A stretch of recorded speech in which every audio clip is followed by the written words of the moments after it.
Hey there, welcome to our 5-part series on opening up your nerves.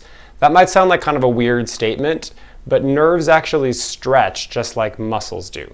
And sometimes when we're having problems with tension in our body, it's because the nerve itself is adhered or stuck somewhere along the chain of the nerve, and it's causing weird stuff. It can cause like little flexing motions in your fingers, it can cause some burning or even tingling or numbness, and in general it just makes you feel like you're not as open as you possibly can be. So we're going to learn some stuff in these videos that are called nerve glides. There's a couple things we need to know before you do these. Firstly, they should not be painful. So if we imagine like a 1 to 10 scale, these should be about a 3 or a 4 on the intensity scale. So I'm going to show the entire sequence to you guys, but you need to judge for yourself when to stop. So some of us are really flexible in these positions, some of us are really not and are really tight in these nerves. So this should not feel like some kind of like super intense stretch. What we're looking for is a sensation of a small stretch and a little light tingly feeling in most of them. I'll tell you where you should feel it as we go, but it's not supposed to be something that is like, oh my God, it's going to be too much. Nerves like to be stretched, but only when we're being gentle with them. And I want to say before we start that if you have any recent injuries or any like serious things going on in your hands, arms, shoulders, neck, you may want to be a little careful with these. They are really powerful, but they're not to be done all the time. So if you are struggling a little bit, come back to them at a time when your body feels a little more ready to handle them. So we're going to begin with a nerve that goes from your hands all the way up into your neck. It's called median nerve. So it controls these 3 fingers right here. If you've done the hand and arm sequence, you've seen the finger circles and the waves that we've done. Those are really, in a sense, a median nerve glide as well as a bunch of other things. We're moving these nerves by themselves. So I've said in other videos, texting, right? We've now spent 10 years all doing this with our phones. So most of us are pretty tight in our median nerve because we're doing tons of thumb stuff.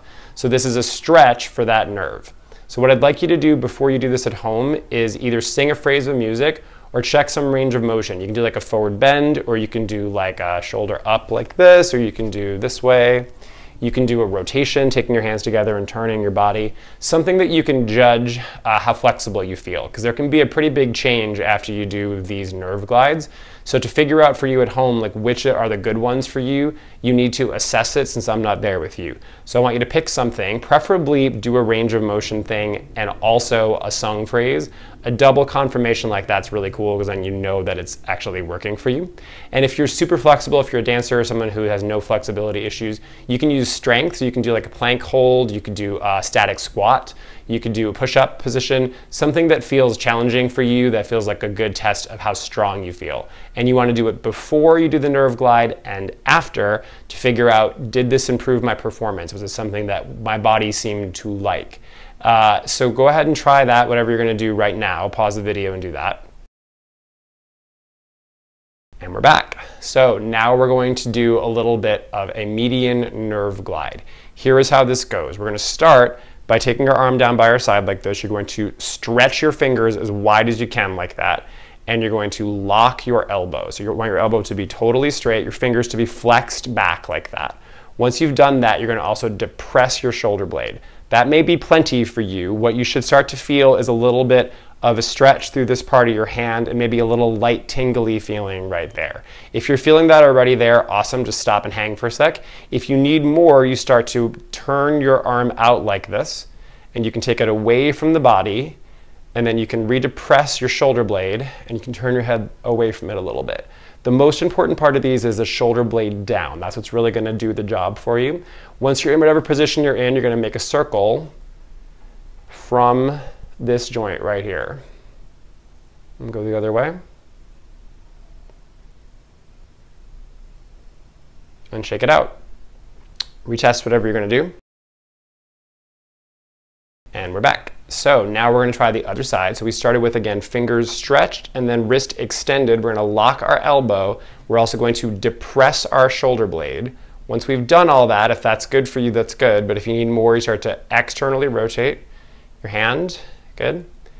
You take it away from your body like this. You redepress your shoulder blade. You tilt your head the other way. And then you make a circle from the shoulder.